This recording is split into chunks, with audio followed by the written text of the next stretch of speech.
Welcome to a deep dive into the Carbonari, a 19th century secret society, shrouded in mystery and fueled by the dream of a unified Italy. You might already know that these revolutionaries were active in a Europe, well, simmering with change after the Napoleonic Wars, but we're going to uncover what made them tick and how their actions rippled through history. What's often overlooked is that they weren't just romantic dreamers. They were strategists, organizers, even soldiers, grappling with the very real challenges of turning their ideals into action. And that's where a deep dive comes in. We're going to sift through your stack of sources, articles, research, even your own notes, and extract the nuggets you need to grasp the complexities of the Carbonari. Think of it this way. We're going to decode their secret language, explore their clandestine network, and understand how their vision for a new Italy clashed with the powers that be. Okay, so let's jump right in. Imagine Europe. In 1815, the Napoleonic Wars have just ended, and the old powers are trying to piece the continent back together at the Congress of Vienna. But the seeds of nationalism and liberalism, planted during the French Revolution, are starting to sprout. And the Carbonaris are at the forefront of this wave of change, particularly in Italy. Yeah, and what's important to remember is that Italy at this time wasn't the unified nation we know today. It was a patchwork of small states, many under Austrian control, which fueled resentment and a longing for unification. This is the fertile ground from which the Carbonari emerged. Right, and you can almost feel the tension in the air. On one hand, you have these old school monarchs clinging to power. On the other, you have these new ideologies like Romanticism with its focus on national identity and emotion, and utilitarianism, emphasizing the greatest happiness for the greatest number. These ideas were challenging the very foundation of the old order, and the Carbonari were tapping into that energy. And it wasn't just about abstract ideas. These ideologies had a profound impact on movements pushing for change across Europe. For the Carbonari, Romanticism's emphasis on national identity resonated with their desire for a unified Italy, while utilitarianism's focus on the greater good aligned with their push for liberal reforms. It's fascinating how seemingly disparate ideas can converge to fuel a movement. But taking a step back, who exactly were these Carbonari? Our sources describe them as a secret society organized in these clandestine cells called lodges. Yeah, think of these lodges as mini rebel hubs, each with varying degrees of secrecy and activities, some focused on public demonstrations and spreading awareness, while others engaged in more covert operations, like gathering intelligence or even plotting uprisings. This decentralized structure was actually a strength, making them harder to infiltrate and dismantle. It's like a revolutionary hydra. You cut off one head and two more grow back. But this approach must have also presented some serious challenges, right? Absolutely. Coordinating actions across a network of independent cells, ensuring everyone was on the same page. It was a logistical nightmare. And maintaining secrecy while trying to build alliances and recruit new members. It was a constant balancing act. It makes you wonder how they managed to function at all. Did they have any specific rituals or symbols that helped unify them? You know, their initiation rites were quite elaborate and symbolic, often involving charcoal and flames, representing freedom and purification. They referred to each other as good cousins and non-members as pagani, further reinforcing their sense of community and purpose. It's amazing how these rituals and symbols create a sense of belonging, especially when you're operating in the shadows. But rituals aside, they must have had some key individuals who helped shape the movement. Right. Our sources mention a few fascinating characters. They do, and each one represents a facet of the Carbonari's diverse membership. For example, you have figures like Gabriele Rossetti, a poet and one of the founding fathers of the Carbonari, who is highly influential in Naples. His involvement shows the intellectual and artistic side of the movement. Then there's Silvio Pellico, another poet and playwright, who used his work to spread nationalist ideas. He's almost like a revolutionary wordsmith, weaving their message into the fabric of Italian culture. And his work likely reached a wider audience than secret meetings ever could. It speaks to the Carbonari's understanding of the power of cultural influence. Yeah, and we can't forget Lord Byron. Yes, that Lord Byron, the famous English Romantic poet. Turns out he was a Carbonari member during his travels through Italy. His involvement highlights the international appeal of their cause. It wasn't just an Italian story. It was part of a larger European movement pushing for change. It also demonstrates the romantic ideals that drove many to join the Carbonari. It's interesting how these individual stories give us a glimpse into the broader movement. We also have figures like Giuseppe Garibaldi, the skilled sailor, who would later become a key military leader in the fight for Italian unification. Garibaldi's story is crucial because it links the early ideals of the Carbonari with the eventual armed struggle for unified Italy. And last but not least, we have Cristina Trivulzio, a noblewoman from a powerful Milanese family. She used her influence and wealth to support the Carbonari, risking her position and safety for the cause. Her story highlights the courage and commitment within the movement and the fact that it wasn't just confined to intellectuals and artists. It drew support from all levels of society. But to fully grasp the complexities of the Carbonari, we need to understand the challenges they faced in making a revolution. Right. It's easy to romanticize secret societies and clandestine meetings, but the reality of making a revolution is far more complicated. Let's dive into those challenges in the next part of our Deep Dive. Welcome back to our deep dive into the Carbonari. Last time we explored who they were, their network of secret lodges, and some of the key figures who helped shape the movement.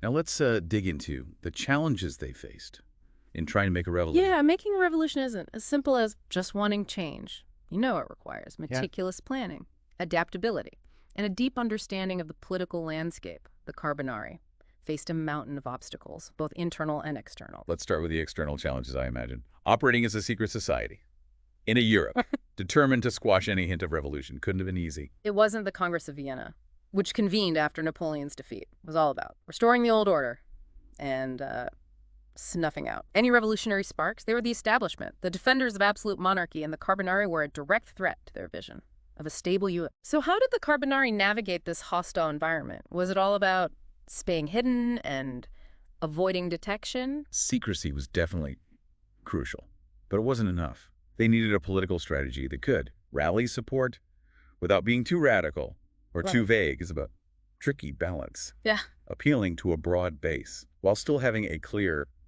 and actionable plan. So like walking a tightrope, too far to one side, and you alienate potential allies. Too far to the other, and you risk being seen as or even dangerous. Exactly. And then there's the challenge of public perception. You can't topple a regime without convincing enough people that your cause is just and worth fighting for. Propaganda, public demonstrations, even acts of defiance. These were all tools in the Carbonari's arsenal for swaying public opinion. It sounds like they were operating on multiple fronts, trying to stay one step ahead of the authorities while also building support for their cause.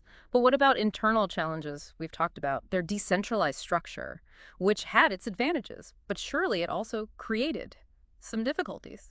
It did. Coordinating actions across a network of independent lodges, each with its own personality and approach, was a constant headache.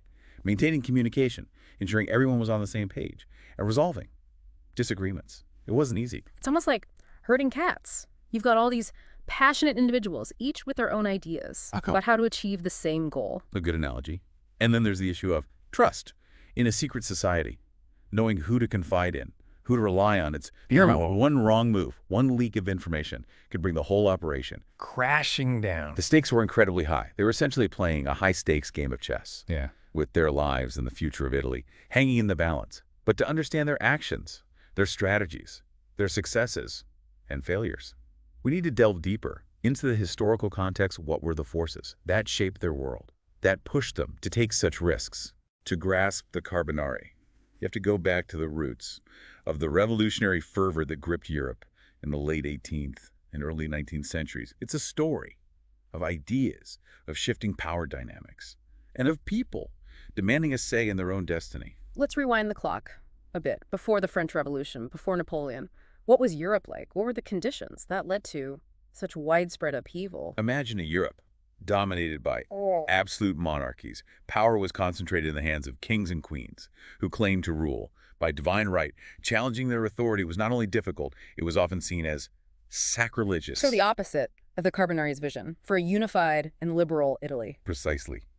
This system, known as absolutism, was all about consolidating power, maintaining order, and upholding tradition. But it came at the expense of individual liberties and any notion of popular sovereignty. It sounds like a system ripe for disruption was just a matter of time before people started pushing back. You could say that's, and it wasn't just about political power. The rise of early modern capitalism was changing the economic landscape, creating a new middle class of merchants, bankers, and manufacturers who were gaining wealth and influence.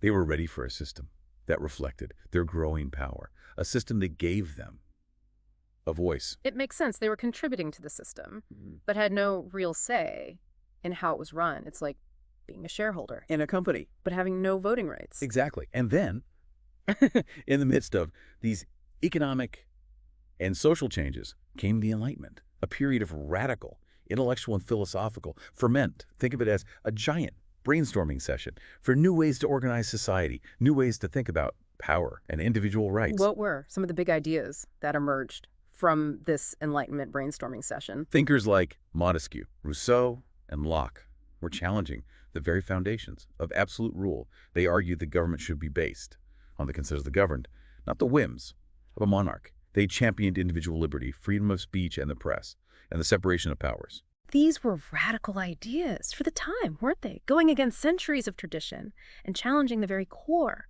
of how power was structured. They were, and they had a profound impact. These Enlightenment ideas helped lay the groundwork for concepts like liberalism and republicanism, Right. which would later fuel revolutionary movements across Europe, including the Carbonari. So these ideas were like seeds planted during the Enlightenment, and then the French Revolution came along and provided the perfect conditions for them to sprout and grow. That's a good way to put it. The French Revolution was a watershed moment. It showed the world that a monarchy could be toppled, that the seemingly unshakable foundations of the old order could be shattered. But it also showed that revolutions can be messy, unpredictable, and even violent. The reign of terror, the rise of Napoleon, the years of war and instability, it wasn't a smooth transition to a new order. That's true. And that's an important point to remember. The French Revolution, while inspiring, also served as a cautionary tale that showed the Carbonari that while achieving their goals was possible, they needed to be prepared for the challenges that came with dismantling an existing system. So they were inspired by the ideals of the French Revolution, but also aware of its pitfalls. It's like they were trying to learn from the mistakes of their predecessors, Right. while also charting their own course. Exactly. And then, of course, there's Napoleon. He's a complex figure, a product of the French Revolution, who ultimately ended up reinforcing some of the very structures he initially sought to dismantle. He was a brilliant military strategist, a charismatic leader, and someone who, at least initially, was seen as a force for change. He spread the ideas of the French Revolution across Europe through his conquests, but at a great cost. His wars brought about immense suffering and destruction, and his ambition ultimately led to his downfall. But his impact on Europe was undeniable. He showed that change was possible, even on a continental scale. And the Carbonari. We're witnessing all of this, the rise and fall of Napoleon, the spread of revolutionary ideas, the attempts to restore the old order. They were operating in a Europe that was in flux, a Europe grappling with the aftershocks of profound change. And that's the key takeaway. For understanding the Carbonari, they emerged in a world transformed by the French Revolution and the Napoleonic Wars. They were inheritors of the Enlightenment's ideals, witnesses to the possibilities and dangers of revolution, and determined to shape the future of their own nation. So they were standing at a crossroads, inheriting a legacy of both hope and caution. It's a fascinating and complex story. And to fully understand the choices they made, the actions they took, we need to delve into the specifics of their operations, their beliefs, and their impact. That's where our deep dive continues. Let's uncover the inner workings of the Carbonari in the next part of our exploration. Welcome back to our deep dive into the Carbonari. We've explored who they were, the challenges they faced, and the historical forces that shaped their world. Now, with that context in mind, let's dig into your sources and uncover the inner workings of this intriguing secret society. You know, it's easy to think of secret societies, monolithic, with everyone following a single ideology and strategy. But the reality, it often far more complex. The Carbonari were a network of lodges, each with its own personality and approach. So while they shared the overarching goal of a unified and liberal Italy, their methods and even their specific visions for that future could vary. Absolutely. Some lodges were more moderate, advocating for gradual reform and working with an existing system. Others were more radical, pushing for a complete overthrow of the monarchy and the establishment of a republic. That makes sense. It's like any movement. You have different factions, different approaches, but united by a common goal. Did these different approaches ever create conflict within the Carbonari? There was certainly disagreements and even power struggles, balancing unity with the autonomy of individual lodges was a constant challenge. That internal diversity must have made them adaptable, but also prone to internal friction.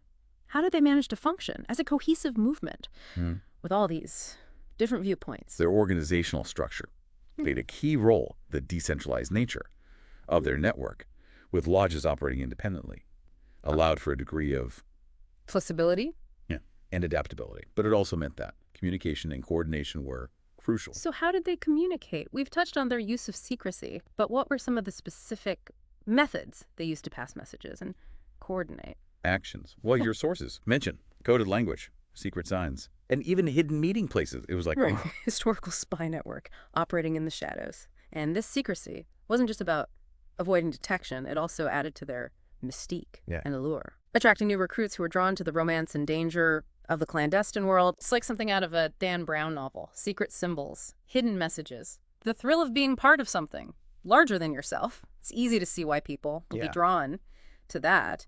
But mystique aside, what were their actual goals? What did they hope to achieve beyond a unified Italy? their vision for a unified Italy was intertwined with their commitment to liberal ideals they advocated for, constitutionalism, believing that government should be bound by a written constitution that limits its power and protects individual rights. This was a direct challenge to the absolute monarchies that dominated Europe. At the time. So they weren't just about replacing one ruler with another. They wanted a fundamental shift in how power was structured and exercised. Precisely. They also embraced republicanism, believing that Italy should be a republic, not a monarchy. This was a more radical stance and not universally accepted within the Carbonari. But it reflects their commitment to popular sovereignty. The idea that power should reside with the people. And let's not forget their embrace of liberalism, which championed individual liberty, freedom of speech and the press, and the right to participate in government. These ideas, fueled by the Enlightenment, were spreading across Europe, and the Carbonaris were at the forefront of this movement in Italy. Their vision for Italy was ambitious, to say the least. But how did they translate these ideas into action?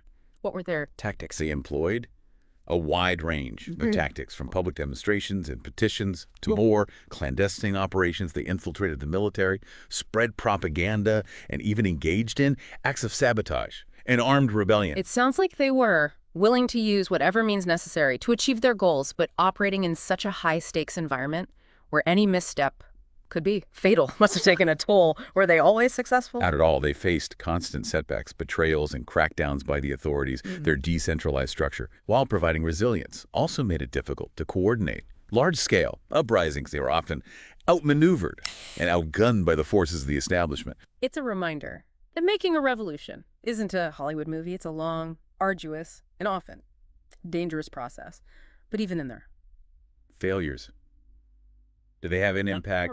Did they leave a lasting legacy? well, the Carbonaris weren't solely responsible for Italian unification, which didn't occur until the 1860s and 1870s. They played a crucial role in keeping the flame of revolution burning. They helped to shape public opinion, inspire future generations of revolutionaries, and create a network of resistance that would eventually contribute to the downfall of the old order. So they were like the seeds that were planted in the early 19th century. And even though they didn't see the fruits of their labor, they helped to create the conditions for eventual success. That's a good way to put it. And their legacy extends beyond Italy. The Carbonari were part of a broader European movement that challenged the legitimacy of absolute rule and paved the way for more liberal and democratic forms of government.